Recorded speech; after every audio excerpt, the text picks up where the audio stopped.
Hi everyone, it's Laura Lee Davidson here and my beautiful sister Anna Mae Davidson. Hi guys! So here we are. I wanted to first of all introduce our new social media platform, Pages. As some of you may know and have been following us, we have a new platform called Farm Girl Strong Canada, and it has been a lot of fun. We came up with this concept at Christmas time. I think there might have been a glass of wine involved. Or two, which is fine. Or two, there might have been. But the original concept started, I would say 7 months ago. And there was this idea that I wanted to create a platform and a following for my health journey. Now, that was something that I had started previously in 2016, 2017, 2018. I had a page called Killing Kilos, but it has been inactive for probably 2-3 years now. And when I initially lost 150 pounds, I created that following. So 2020, I was very successful with my continued weight loss journey, and I had put some weight back on the last 2 years, but I had knocked it off. So there was this idea that, why not start a new platform, but in a different way, and bringing people together, supporting people on their mental health journeys, their physical journeys, their spiritual journeys. So I reached out to my sister and we started to talk about this idea. And that's what you do in lockdown. You talk about ideas. So here we are. And one of our ideas was to have Truck Talks.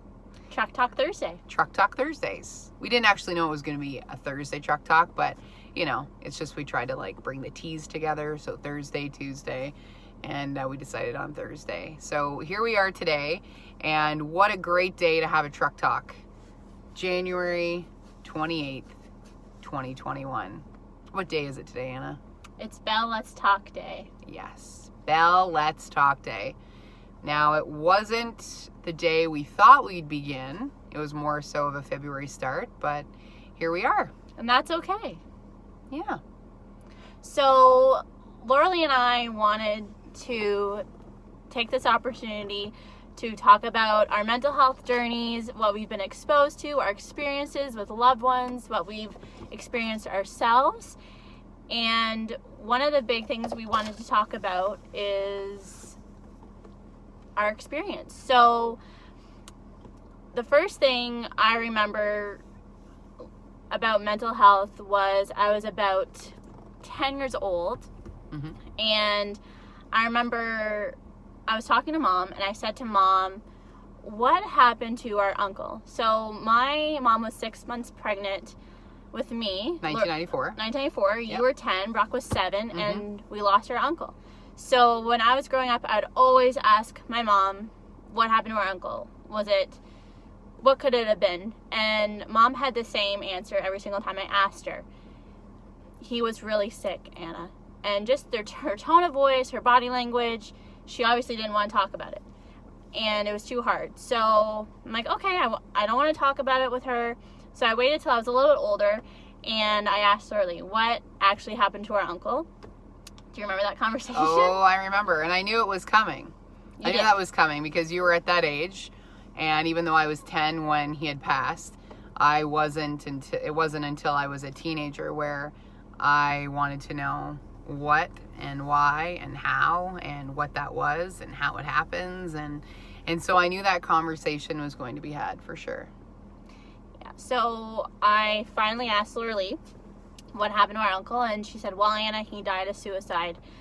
And I was completely shocked because I thought that was something that you'd openly want to talk about and talk about as a family, but that was not the case at all, was it? No, I would say it was not the case. And to be honest, I mean, growing up in rural Ontario and also in a farm family, as many know, I mean, it's a stigma now, still. I mean, thank goodness for platforms like Belle Let's Talk Day and social media and the way we are conducting ourselves in the world and discussing these things more openly. But, you go back to 94, especially where we were from, it was something that just wasn't discussed. It was something that we never discussed at school.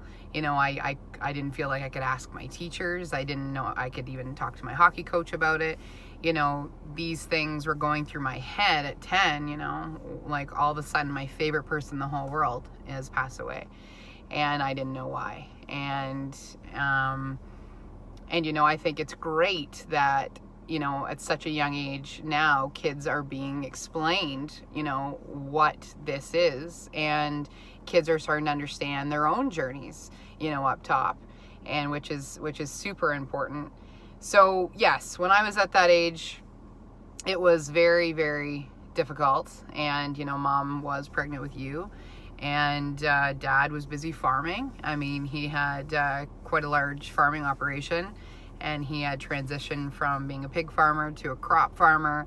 And, you know, there's always the stresses of weather and prices and all of that great stuff that comes along with farming lifestyle. But to be honest, our life was pretty straightforward, and lots of laughs, lots of love. But when that happened in October 94, life just, a bomb went off. It was, I not only lost, you know, my uncle, who I loved so dearly, and you know, my dad, he changed. He was very different. And my mom was having a baby, and she was, you know, she was very sad, as we would call it. And, you know, thank God for you in March. You just came right along, and you were a little ray of sunshine, thank goodness. But, you know, it's interesting. I look at myself at 10 and going through my own mental health realizations, and looking back now as an adult. I mean, you look at my grade 4 school picture to my grade 5 school picture, all of a sudden I was the chubby kid. All of a sudden, you know, I gained like 50, 60 pounds. And no matter how many hockey games I played, no matter how many sports teams I was on, no matter how many veggies I ate, I was gaining a lot of weight. And I thought, well, this is a genetic thing, you know, your family, they're bigger people, you know, that's where it's at. And for me though, looking back, that's when I started emotional eating. So, you know, it's funny when you can understand as an adult, you know, how you dealt with things as a child and the vices you took on then. So, I mean, we could sit here for hours and talk about the journeys and the wheres and the whys and the healing and realizing what needed to change. But yeah, it was a very difficult time in our lives. And you know, I know it was very difficult, you know, for our family. My parents, they did their best. But, you know, thank goodness you came along. But I also know, ironically, when you were the same age in grade 4, you had, you know, I was in university, but, you know, you had something traumatic happen in your life. I did. Ironically enough, Lorelei was in grade 4 when our uncle passed away, and I was about the same age or a little bit younger when our brother started to show early signs of severe mental illness. Now, it was very apparent. I remember being so young and noticing a total change in him. The way he would speak, the way he would act, and Lorelei and I would talk about it, and it got to the point where I'm like, you know, I think it would be better off if I stay with Lorelei in the summer when she was in university. Which was an interesting time. So when that was taking place, and you know, our brother was going through, you know, his mental health struggles, and Anime was very young, and I was in first year university. You know, I had come home that summer and farmed along with my family, and it was a very interesting summer. It was very difficult for everyone to understand the dynamic and what was appropriate, what wasn't appropriate to say. You know, there was a lot of understanding how we needed to be as a family unit. And, we're busy. We're, both parents are working. I'm home working in the summer. Dad has a large business to run, high stress. And, we have a family member that needs us, but we don't know how to be there.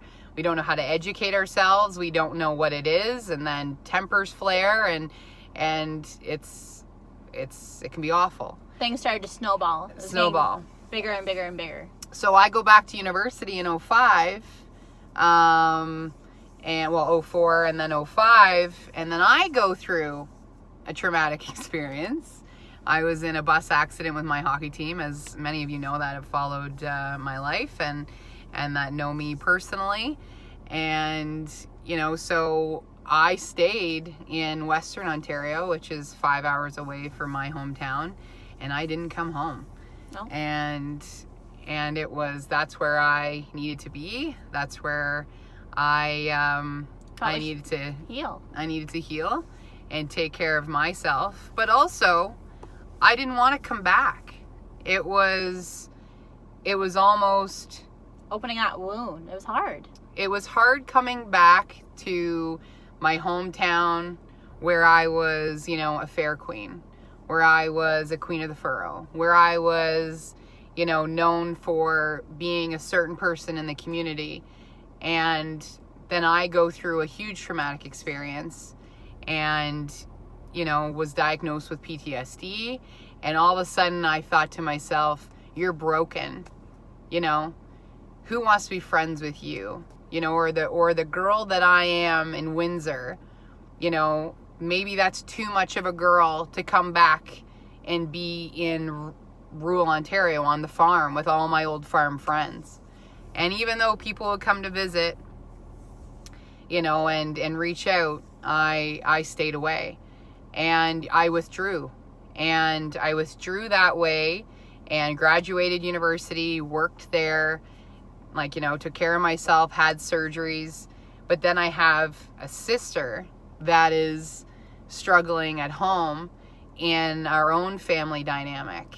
And it was at that time where she would come to Windsor and stay with me. And when things would get to be too much. So, really bad. Every family has their stories. Every family has their journeys. And this is the tip of the iceberg. I mean, this is just Cole's notes, obviously. But what we're getting at, we could talk here about everything and the whys and the hows but the message that we wanted to say today is that, first of all, we know that the stigma is still there. Mental health stigma. Second of all, especially in rural communities, especially within in agriculture and within farm families, it is still huge. The amount of suicides that take place on farms, the amount of drinking and the amount of vices, people are going to, when feeling isolated and not wanting to talk about it. And for the first time openly on a platform, I'm going to say that since I was a teenager, when we had the T9 phones and MSN, ICQ and and I don't know how many messages that I had received, like, Laura Lee, like, I'm not feeling well, or, girl, I need you, or can we go for a drive, or, I don't want to live today. And, all of those messages over the years since I was a young adult, if I was to accumulate them and read them in like a scrapbook, I mean, it's an unbelievable amount. It's overwhelming. It's overwhelming. And, obviously it's personal information. We don't talk about it.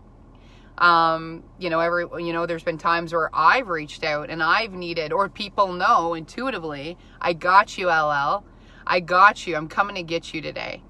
And, thank you to those people.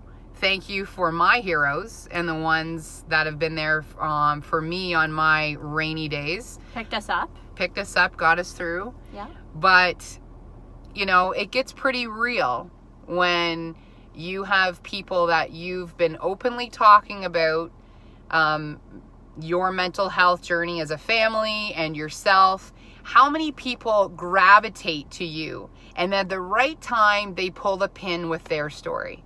They become vulnerable. They're like, Laura-Leigh, I gotta tell you something. Laura-Leigh, I appreciate you being so real because I feel like I'm not alone because of this. And to know that I have walked many of people into crisis in hospital, and that I have, I've been on the phone for 8 hours, 7 hours with people, getting through their anxiety or not knowing how they're going to handle a situation. I mean, it's real. This is real. And people the thing is, people think that, not everyone goes through this. But I know that everyone has days where they don't. Hey guys, we apologize. Laura-Leigh's phone died. Shocker. Yes, I apologize for that. I was on a good little roll too. So, talking about the stigma in regards to mental health, I just want people to know that it's okay not to be okay. It's okay to reach out and talk to who you need to talk to and tell your story. Be raw, be real, and let it out. When we hang on to things that don't belong within us, they just create chaos within us. And I have lived a chaotic life for too long, and I said no more. They also feel like they weigh you down in a sense, like you can't be your true self. You can't be yourself. No, you have to be with people that love you for who you are. You know who your tidies are. You know who you can call at 3 a.m. and turn to. And they'll be there for you no matter what. They love and support you. Like, I can call early at any time for anything. I got you. That's how we roll. So stick together. Tell the people that you love that you're there for them. But also, there's people in our everyday lives, coworkers, people that we may play sports with or coach sports. You can sense, that may need your support. So, let's just be real, and let's just give love, and no judgies. No judgies. No judgies. No negativity. No negativity. We're not perfect. Farthest thing from perfect. We've all made mistakes. Oh, please. Yeah. So at the end of the day, sometimes people need to talk about those mistakes. And those are the things that they cycle through in their brain they can't let go of. And you need to let go to move forward. What doesn't belong, peace. Bye-bye. Anyways, it's been a great chat. I know we had a little rookie mistake there with the phone dying, so you're going to see a bit of an edit. But looking forward to Truck Talks on Thursdays. Every Thursday, make sure you tune in. And we are actually going to get a little creative with things. So if I know we're in lockdown, and I also know that it's going to be Anime and I for a little while, but we are going to get creative, and we may have some special guests. So there may be some masks on in some of our recordings. But if you would be interested in having a truck talk with Anna and Laura-Leigh, let us know. Shoot us a message. And we can definitely arrange something fun. And we are going to touch on a lot of different topics. But we just want to give our vibes. Give our vibes out. Okay, guys. Love you so much. Thanks for following. Share our page. Here we go. 2021. Woo woo.